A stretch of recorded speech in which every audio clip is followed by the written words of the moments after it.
आज राष्ट्रीय परीक्षा बोर्ड के 19वें दीक्षांत समारोह के शुभ अवसर पर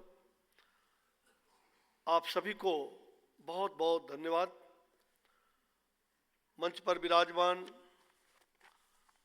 हमारे राष्ट्रीय उपाध्यक्ष जो vice president Shri M Venkaiah Naidu साहब, president national board doctor Abhijit Seth, vice president NB doctor Nikhil Tandon, vice president NB doctor DK Sharma, vice president and executive director doctor Rashmikant Dave और आप सभी यहाँ पधारे हुए सभी विशिष्ट अतिथिगण, सभी यहाँ जो सम्मान लेने के लिए आए हुए हैं इस दीक्षांत समारोह में, आप सभी देवियों एवं सज्जनों। मित्रों, राष्ट्रीय परीक्षा बोर्ड के इस समारोह में हम जब आए हैं, हम जान रहे हैं कि स्वच्छता पखवाड़ा भी चल रहा है। देश में स्वास्थ्य का स्वच्छता से अन्योन्याश्रय संबंध है। हम स्वच्छ भारत बनाने के कामना कर रहे हैं। हमारे लोकप्रिय प्रधानमंत्री श्री नरेंद्र भाई मोदी जी ने स्वच्छ भारत स्वस्थ भारत की कामना करते हुए जहां हमने स्वच्छता पर बल दिया है, महात्मा गांधी जी के 150वीं जयंती पर हम उन्हें स्वच्छता की भेंट पूरे देशवासियों की ओर से करने जा रहे हैं।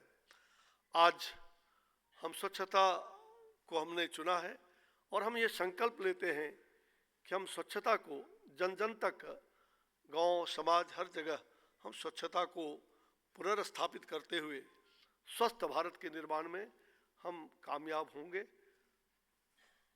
राष्ट्रीय परीक्षा बोर्ड के 19वें दीक्षांत समारोह में उपस्थित होकर मुझे अत्यंत ही प्रसन्नता का अनुभव हो रहा है। अपनी युवावस्था में कैरियर के उच्च शिखर पर पहुंचने वाले और उत्साह से भरे युवा डॉक्टरों को देखकर मुझे बेहद खुशी हो रही है। मैं उनमें देश में सुदृढ़ की जा रही स्वास्थ्य परिचर्या का भविष्य भी देख रहा हूँ और मेरा अटल विश्वास है कि वे हमारी जनता को अपनी व्यापक सेवा प्रदान करेंगे। मुझे बताया गया है कि उन्होंने अपने मिशन में उत्कृष्ट कार्य किया है और अपने विशिष्ट क्षेत्रों में उच्च सम्मान प्राप्त किया है। मेरे लिए उनके गौरव का यह स्वर्णिम क्षण उनके कठोर परिश्रम, गहन प्रतिबद्धता और अत्यधिक उत्साह का प्रतिबिंबित करता है। मैं उन्हें, उनके परिवारों, उनके शिक्षकों और उन्हें सक्षम बनाने वाली संस्थाओं और राष्ट्रीय परीक्षा बोर्ड जिसने उनका मार्गदर्शन किया, उनका तहे दिल से शुक्रिया अदा करता हूँ। मेरे युवा साथियों, आपके द्वारा 24 घंटे और 7 दिन, हर दिन और वर्ष दर वर्ष किए जाने वाले कार्यों और समर्पण भाव का सम्मान करते हुए मैं ईश्वर से प्रार्थना भी करता हूं, आपके उज्जवल भविष्य की कामना करता हूं। जिस तरह आप अपने कठोर परिश्रम और कार्यनिष्ठा से इस मुकाम पर पहुंचे हैं, जहां आप अपनी पूरी इच्छा और शक्ति से खुले मन से जनता की सेवा कर सकते हैं। जन सेवा, जनार्दन सेवा, यह व्रत आपने लिया है। मैं कामना करता हूं कि आप सभी प्रगति के पथ पर निरंतर अग्रसर होते रहें और सीखने के प्रति अपनी प्रतिबद्धता तथा निष्ठा हमेशा आपका मार्गदर्शन करती रहे। मैं कामना करता हूं कि आप अपना कौशल और ज्ञान लगातार बढ़ाते रहें।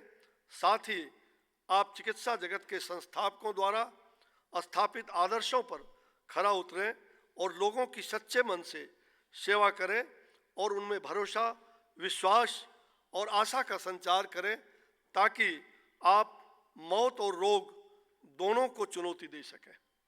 ये आपके लिए बहुत बड़ी प्राथमिकता है। मित्रों, डॉक्टर और मरीज के बीच का संबंध एक पवित्र रिश्ता होता है। इसमें डॉक्टर और मरीजों के बीच एक पवित्र और मर्मस्पर्शी विश्वास कायम होता है। इस विश्वास के आधार पर ही मरीज अपने जीवन को आपके सक्षम हाथों में सौंप देते हैं तथा आशा करते हैं कि आप पूरी क्षमता से उनके जीवन की रक्षा कर पाएंगे। विभिन्न संस्कृतियों, सभ्यताओं और पीढ़ियों में कई शताब्दियों से डॉक्टरों को श्रद्धा, विश्वास और धर्म की ऐसी प्रतिष्ठित मूर्ति समझा जाता रहा है जिनमें परोपकार की भावना कूट कूट कर भरी रहती है, जिनमें आदर्शों को साथ साथ हृदय स्पर्शी भी वो होते हैं और जिनके पास लोगों को स्वस्थ करने की अपार क्षमता होती है। मुझे विश्वास है कि आप उसी देवताओं के वैद्य अश्विनी कुमारों के उस परिभाषा को आप प्रतिदिन परिभाषित करते रहते हैं। जब लक्ष्मण मूर्छित हो गया और वैद्यराज, देवताओं के राज अश्विनी कुमार जब चिंतित थे भगवान राम, तो कहा कि भाई कौन इस मूर्छित लक्ष्मण को जिंदा कर पाएगा। और अश्विनी कुमारों ने कहा कि जाओ हनुमान, तुम ही एक ऐसे व्यक्ति हो जो यहाँ से दक्षिण से उत्तर हिमालय के पहाड़ पर जाकर के और वहाँ के चोटी पर से जो जड़ी बूटी से बना वो दवाई है, वो वृक्ष उन्होंने पूरा उदाहरण दे करके उनको बताया। और जाओ, तुम हनुमान हो, तुम पूरे पवन सुत वेग से जाकर के जल्द से जल्द उस संजीवनी बूटी को ले आओ। और मुझे लगता है कि हनुमान ने वो धारणा लेकर के भगवान राम के काज में उन्हें प्रसन्नता थी और उन्होंने उस राम काज को संभालते हुए और वहाँ जाते हैं और वो वहाँ से संजीवनी बूटी तो नहीं मिला, वो खोजते रहे। चूँकि वो डॉक्टर नहीं थे, किसी मेडिकल कॉलेज में उन्होंने पढ़ा नहीं था, कोई आयुर्वेदिक कॉलेज में उस समय उस जमाने में कोई कॉलेज नहीं रहा होगा, तो उन्हें संशय हो गया और उन्होंने पूरे पर्वत को ही वहाँ से उठा करके ले आए और ला करके अश्विनी कुमारों देवताओं के वैद्य के समक्ष रख दिया, खोजो अब। और संजीवनी बूटी खोज के अश्विनी कुमार ने उसको जिंदा करने का, लक्ष्मण जैसे मूर्छित लक्ष्मण को जिंदा करने का काम किया था। हम चाहते हैं कि आप उसी प्रकार के हनुमान हो, आप अश्विनी कुमारों वैद्य राज को मानने वाले लोग हो। उस धारणा से हमारे चिकित्सक गण निश्चित रूप से आप अच्छे कार्य करने में सफल हो पाएंगे। आपको लोगों की भावनाओं को समझना होगा, अपना कौशल, ज्ञान और विवेक का विश्वास करते हुए संवेदना और देखभाल, समर्पण और कर्तव्यनिष्ठ सदैव आपका मूल तंत्र बना रहेगा। आपको संप्रेषण कौशल विकसित करने का प्रयास करना चाहिए तथा मरीज और उसके परिजनों के साथ बात करने का समय भी निकालना चाहिए। बीमारी कितनी भी गंभीर क्यों न हो, मरीज के परिजनों की बात धैर्य से सुनने और उन्हें रोग के निदान के लिए अगर सही स्थिति समझाने में आप सफल हो पाएंगे तो निश्चित रूप से आप उनका दिल जीत सकते हैं। मित्रों, राष्ट्रीय परीक्षा बोर्ड के इस 19वें दीक्षांत समारोह में आप लोगों के बीच उपस्थित होने मेरे लिए यह बड़े और अत्यंत खुशी की बात है। वास्तव ही में दीक्षांत समारोह एक सामाजिक आस्था ही नहीं, हमें अपने युवाओं की सफलता पर भी जश्न मनाना चाहिए, उन पर गर्व करना चाहिए और खुश होना चाहिए। लेकिन साथ ही यह प्रण लेने का भी समय है कि हम अपनी पूरी शक्ति के साथ लोगों और वैश्विक कुटुंब, वसुधैव कुटुंबकम की जो हमारी भावना रही है, सेवा करने का हर संभव प्रयास करेंगे। यह सम्मान प्राप्त करने वालों को के लिए उत्सव मनाने, शिक्षकों को सम्मानित करने, गुरुर् ब्रह्मा गुरुर् विष्णु गुरुर्देवो महेश्वर गुरुर् साक्षात परम ब्रह्म तस्मै श्री गुरुवे नमः, गुरु के प्रति सम्मान और प्रतिज्ञा करने का अवसर है। हम अपने पूरे जीवन में सच्चाई के मार्ग का अनुसरण करेंगे। किसी भी राष्ट्र की प्रगति और विकास मुख्य रूप से इसके मानव संसाधन पर ही टिकी होती है। इसके मानव संसाधनों की क्षमता का लाभ तभी उठाया जा सकता है जब लोगों का स्वास्थ्य अच्छा होगा। खराब अथवा कमजोर स्वास्थ्य से कोई भी समुदाय कभी भी संपन्न नहीं हो सकता। कुछ हद तक नागरिकों को उचित, किफ़ायती और गुणवत्तापूर्ण स्वास्थ्य परिचर्या प्रदान करने की यह जिम्मेदारी सरकार और चिकित्सा समुदाय दोनों पर है। भारत सरकार की 2017 की जो हमारी स्वास्थ्य नीति है, इसी पर आधारित है। सर्वे भवन्तु सुखिनः, सर्वे सन्तु निरामया, सर्वे भद्राणि पश्यन्तु माँ कश्चित दुख भाग भवेत। सभी सुखी हों, सभी स्वस्थ रहे, आरोग्य रहे, सभी भद्र हों और सभी एक दूसरे की पीड़ा को अपनी पीड़ा समझ करके पीड़ित मानवता की सेवा करें। यही मानवीय मूल्यों का रक्षा करता है, यही इंसानियत है, यही हमारी सभ्यता और संस्कृति है। हमारे प्यारे भाइयों, स्वतंत्रता दिवस पर हमारे ओजस्वी प्रधानमंत्री श्री नरेंद्र भाई मोदी जी ने बड़े गर्व से आयुष्मान भारत, पूरा भारत और पूरे भारत के लोग दीर्घायु हों, आयुष्मान भारत नाम से एक नई स्वास्थ्य नीति की घोषणा की है। भारत के लोगों के प्रति वर्तमान सरकार की गंभीर वचनबद्धता को देखते हुए इस राष्ट्रीय स्वास्थ्य सुरक्षा योजना में 10 करोड़ से भी अधिक कमजोर वर्ग के परिवार को, 50 करोड़ से भी ज़्यादा नागरिकों को हम उनके स्वास्थ्य की गारंटी 5 लाख प्रतिवर्ष हम उन्हें प्रदान करके उन्हें स्वस्थ बनाना चाहते हैं। उन्हें हम स्वस्थ भारत के लिए ये जो हमारी अत्यंत अंतिम पौधान पर जो बैठे हुए लोग हैं, अंत्योदय की योजना से, पंडित दीनदयाल उपाध्याय की प्रेरणा से हम उन्हें अंतिम पौधान से खड़ा करके स्वस्थ रह करके हम उन्हें अपने साथ खड़ा करने का जो संकल्प प्रधानमंत्री जी ने लिया है, निश्चित रूप में जब तक अंतिम व्यक्ति का उत्थान नहीं होगा तब तक ये राष्ट्र मंदिर का निर्माण नहीं हो सकता।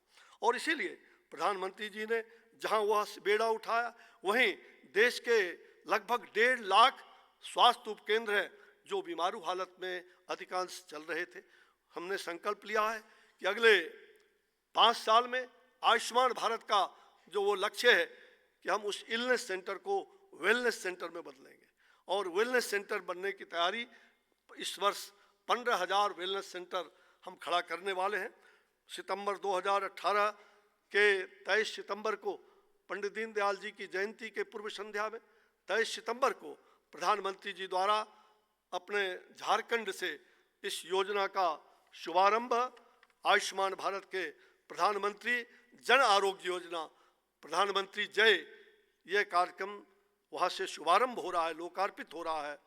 इतने बड़े देश को उच्च गुणवत्ता वाली समुदाय देखभाल प्रदान करने के लिए कठिन प्रयास भी करने होंगे।